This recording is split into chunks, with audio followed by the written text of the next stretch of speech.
来た来た、面白そうなやつが。お前の手出すな、ああいう愉快な大バカ者は。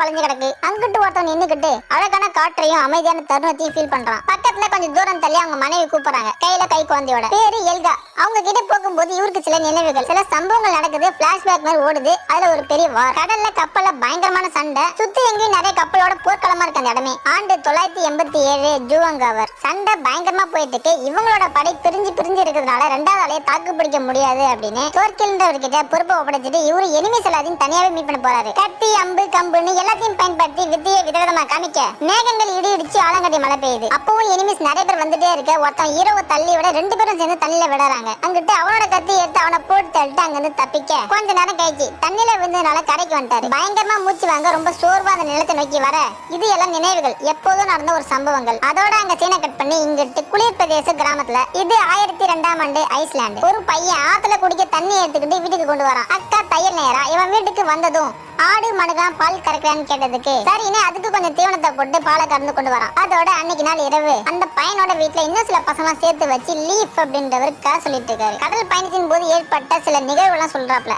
மார்க்லாண்டை விட்டு வெளியே வந்த பிறகு தெற்குல நிறையவே நிலப்பகுதிகள் இருக்குன்னு அந்த காட்டே சொன்ன மாதிரி ஒரு நம்பிக்கை. மழை, புயல், கடல் சீற்றம் இது எல்லாத்தையும் தாண்டி நாங்க கடைசியா ஒரு நிலப்பகுதியை பார்த்தோம். அதுக்கு பேர் தான் வின்லாண்ட் அப்படின்னு அந்த பசங்க கிட்ட சொல்லிட்டு இருக்க. எல்லாருக்கும் சேம ஆர்வம். விறுவிறுப்போட அடுத்து என்ன ஆச்சுன்னு கேக்குறாங்க. அதுக்கப்புறம் அந்த கதையில வின்லாண்ட்ல தங்கி இருக்கிற பழங்குடி மக்களுக்கு எல்லாம் பேசி பழகி நட்புறமான பிறகு லீவ்க்கு அவங்க ஒரு கிரீடம் கொடுத்திருந்தாங்க போல. அதை காமிச்சு இது உண்மையான வீரம் மட்டும் தான் அணையணுன்ற மேல பேசிட்டு இருக்காரு. இதே சமயம் ஹீரோ வீட்டுக்கு வரான் நேம் தோர். பசங்க என்ன வீட்டுக்கு போலையான்னு மனைவி கிட்ட கேட்டு பேசிட்டு இருக்க. இப்படி சொல்றதெல்லாம் கேட்ட உடனே அந்த பையன் தோர்ஃபினுக்கு உடனே கடல் பயணம் எல்லாம் போகணுன்ற மாதிரி ஆசனை வருது. இந்த கதையெல்லாம் கேட்ட இந்த பையன் ஒருத்தன் எங்க தாத்தா ஒருவாடி சொல்லியிருக்காரு, கடல் எல்லாம் ஏகப்பட்ட வினோத ஜந்துக்களா இருக்கும் அப்படின்ற மாதிரி. அது அந்த பக்கம் போற கப்பல் எல்லாம் ஒரேடியா அடிச்சு சாப்பிடும், ரொம்ப பயங்கரமா இருக்கும். இதை சாக்கு காட்டிய லீஃப் தன்னோட பெருமையா பேசும்போது கொஞ்சம் பசங்க மறுத்து பேசுறாங்க. ஏன்னா சில பேர் அப்பயே சொல்லியிருப்பாங்க லீஃப் கடல் பயணம் சாகசத்துலாம் வருவாரு, ஆனா போர்க்களத்துல எந்த ஒரு சண்டையும் போட மாட்டாரு அப்படின்னு. இதுக்கப்புறம் தோர்ஃபினும் நம்பல. நீங்க ஒன்னும் வாரியர் கிடையாது, எங்க அப்பா தான் வாரியர்னு சொல்றான். தோறு அதை பத்தி எதுவும் சொல்லாம ரொம்ப நேரம் ஆயிடுச்சு, குழந்தைங்க எல்லாரும் வீட்டுக்கு போங்கன்னு அனுப்புறாரு. வெளியில செம்ம இருட்டு, பனி புயல் வீச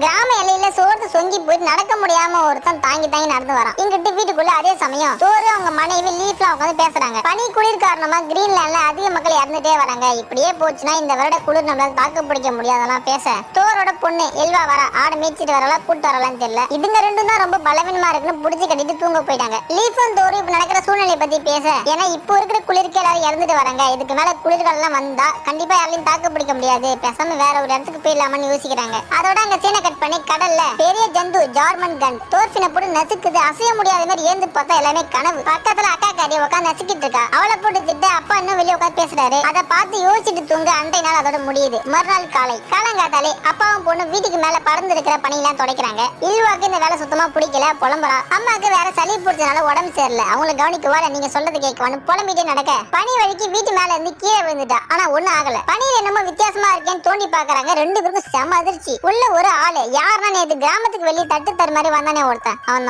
கழுத்துல சங்கிலியோட மயக்கமான நிலையில கிடக்கான். அதோட அங்க டிசைனை கட் பண்ணி லீஃப் கப்பல் ரெடி பண்ணிட்டு இருக்காரு. தோர்ஃபின் பேசிட்டு இருக்கான். இவர் நேற்று சொன்ன கதைகள் எதுவுமே அவனுக்கு நம்பிக்கை கிடையாது. சந்தேகமா போட்டு குழப்பிட்டே இருக்க தோர்ஃபினுக்கு எல்லாத்தையும் நேர்ல பார்க்கணும்ன்ற ஆசை ரொம்ப அதிகம். கடல் பயணம் சாகசம் இது எல்லாம் உண்மையான்னு தெரிஞ்சுக்கணும்ன்ற ஆசை அவனுக்கு அதிகமா இருந்தாலும் உங்க அப்பா எப்போதும் விட்டது கிடையாது. இது எல்லாத்தையும் கடலை பார்த்து உட்காந்து தோர்ஃபின் யோசிச்சுட்டு இருக்க. லீஃப்க்கு தெரியும் கடல் பயணம் எப்போதும் சந்தோஷமா இருக்காது அப்படின்னு. அதை புரிய வைக்க ஒரு சம்பவத்தை சொல்றாரு. அப்போ என்ன ஆயிருக்குன்னா இவரோட சின்ன வயசுல கிரீன்லாண்டுக்கு போகும்போது பெரிய பெரிய பனிக்கட்டிக்கு நடுவுல கப்பல் மாட்டி சுத்தமா நொறுங்கி போச்சு. பசி குடிக்க தண்ணி இல்லாம கடல் நோக்கி போகும்போது திரும்பி பார்த்த உடனே இவர் மட்டும் தான் உயிரோட இருந்திருக்காரு. இதெல்லாம் சொன்னதும் தோர்ஃபினுக்கு தோணுது நம்ம ஏன் இன்னும் வட நிலப்பகுதியில வாழ்ந்துட்டு இருக்கோம் யோசிக்கிறான். அதே சமயம் வீட்டுல பனியில கடந்த வர உள்ள கொண்டு வராங்க. எல்கா கிட்ட நடந்த எல்லாத்தையும் சொல்லிட்டு குளிருக்கு அடக்கமா சுடு தண்ணி போட சொல்றாரு. இல்வா பெட்ஷீட் கொண்டாரா. தோர அவரை காப்பாத்த முதலுதவி எல்லாம் செய்ய இவர் யார் அப்படின்னா ஸ்லேவ், அடிமை. உடம்புல நிறைய தழும்புகளா இருக்கு. இவர் இந்த கிராமத்தை சேர்ந்தவர் கிடையாது. எங்கிருந்து வந்தாரு எப்படி வந்தாருன்ற விஷயம் எல்லாம் எதுவுமே தெரியாம யோசிச்சுட்டே இருக்க. உடனே இங்க சீனை கட் பண்ணி அங்க அங்கிட்டு படகு செய்யற இடத்துல இன்னும் 2 பேரும் மொக்க போட்டு தான் இருக்காங்க. ஒரு வாட்டி என்ன ஆச்சுன்னா நம்ம முன்னோர்கள் எல்லாம் ஈஸ்ட் பக்கம் கிழக்கு பக்கம் வாழ்ந்துட்டு வந்தாங்க. அதுக்கு பேர் நார்வே. அப்போ அங்கிட்டு எரால்டு சொல்லி ஒருத்தன் வந்து கிராமங்கள் எல்லாத்தையும் அழிச்சு தன்னை நார்வேயோட கிங்கா அறிவிச்சுக்கிட்டான். அப்புறம் அவனே ஆட்சி செய்ய ஆரம்பிக்க மக்கள் எல்லாரும் அவனோட ஆட்சி பிடிக்காம அங்கிருந்து வெளியே வந்துட்டாங்க. அவங்க வந்தது ஐஸ்லாண்டுக்கு. இது பழங்காலம் மணி நடந்த சம்பவம். லீப் இது எல்லாத்தையும் சொல்ல தோஃபினுக்கு இது எல்லாமே பொய் மாதிரி தெரியுது. ஏன்னா தன்னோட அப்பா ஓடி வந்திருக்க மாட்டாருன்னு அவர்கிட்ட நீங்க பொய் சொல்றீங்க நான் நம்ப மாட்டேன்னு சொல்லிட்டு அங்கிருந்து வீட்டுக்கு வந்துடுறான். அப்பா அப்பான்னு கத்திட்டே ஓடியாரா. வீட்டுல இந்த சம்பவம் நடக்குது. இதை பார்த்துட்டு யாரு இவரு என்ன ஏதுன்னு கேட்க அக்கா சொல்லி புரிய வைக்கிறா. டக்குன்னு அந்த அடிமைக்கு உயிர் வந்து எழ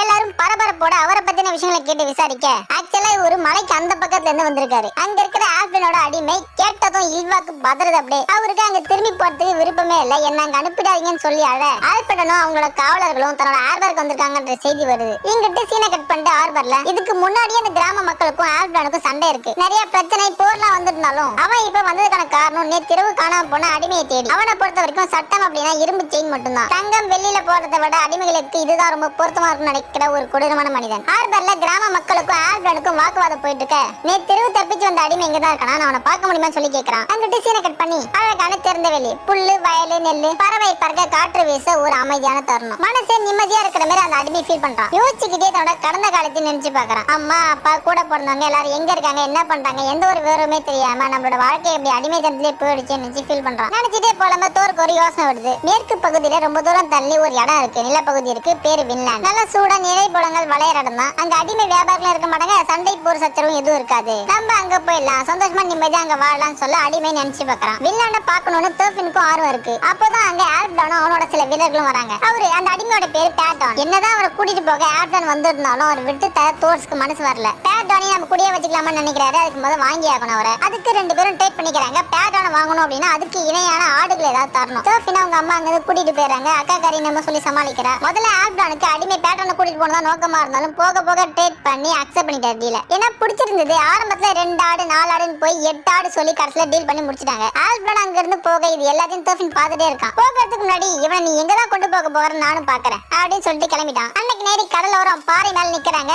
வானம் முழுக்க செம்ம அழகா இருக்கு. இல்வா அழுவுறா.